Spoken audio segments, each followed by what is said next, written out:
لہذا دو چیزیں علماء بیان کرتے ہیں کہ اگر انسان نے عرفان ازا کو درک کرنا ہے تو اگر اسے متن کے عنوان سے درک کرنا چاہتا ہے، مضمون کے اعتبار سے درک کرنا چاہتا ہے، نصاب تعلیم کے اعتبار سے درک کرنا چاہتا ہے، تو دیکھیں حسین ابن علی کے معارف کو جو مدینے سے عاشور تک حسین ابن علی کی لسان اطہر سے جاری ہوئی، ان معارف پر توجہ کریں، ان میں موجود برہانوں کو تلاش کریں،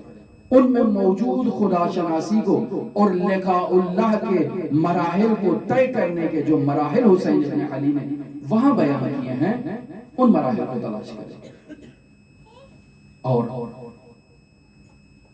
اگر انسان عشق کی مرحلے کو دیکھنا چاہتا ہے جو دوسرا مرحلہ ہے، جو برہانی مرحلے سے ہٹ کے ہے،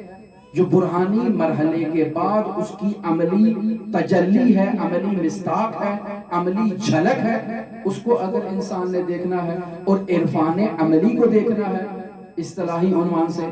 چونکہ وہ تو ہو گیا سب عرفان نظری جو حسین ابن علی نے مدینے سے عاشور کی شب تک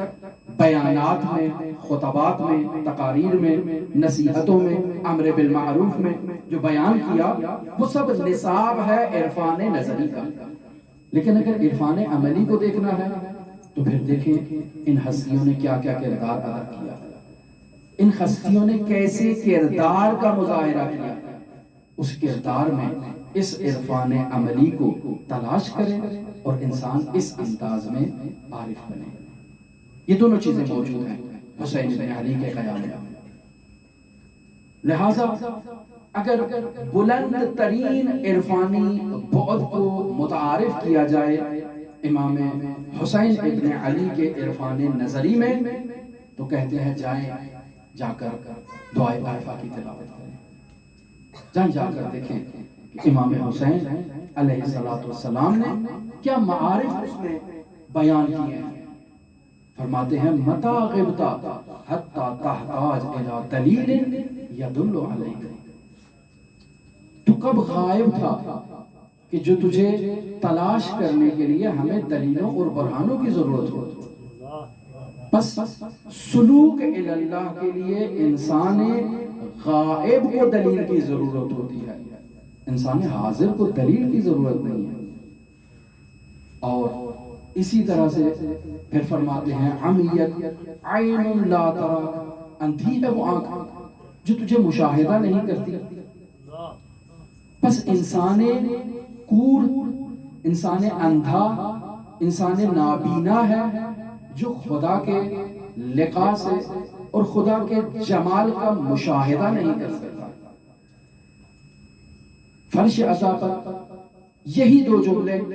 تکرار کیے جا سکتے ہیں حسین ابن علی کے لیے۔ اندھا ہے وہ انسان جو حسین ابن علی کو نہیں دیکھتا، فرش عزا پہ آیا ہے اور حسین ابن علی سے دور ہے، فرش عزا پر آیا ہے اور اس کی توجہ کہیں ہے، موجود یہاں ہے، جسم یہاں ہے، جو جسم کا جثہ ہے 50 کلو کا 60 کلو کا وہ یہاں ہے، لیکن اس کی حقیقت کہیں اور ہے، وہ کسی اور محفلوں میں، منظروں میں، کسی اور مراحل میں سفر کر رہا ہے اور حسین ابن علی کے لیے حاضر نہیں ہے۔ تو بس یہ شخص غائب ہے نا، یہ تو دسترخوان بچھا ہوا ہے، یہاں سے اگر کسی شخص نے ملکوت اعلیٰ تک پرواز کرنا ہے تو یہ حسین ابن علی نے اس کے لیے یہ دسترخوان بچھایا ہے۔ اس عزادار کو فرش سے عرش تک ہدایت کرنا حسین ابن علی کا حسینی مشن ہے، مصباح خدا ہے، سفینۃ النجات ہے، وہ اسے راستہ دکھائے گا، وہ اسے نجات کی کشتی پر سوار کرے گا، لیکن شرط یہ ہے کہ یہ حاضر ہو۔ یہ غائب ہے تو اس کے غائب ہونے کی وجہ سے جو نقصان ہو رہا ہے وہ خود اس شخص کو ہے۔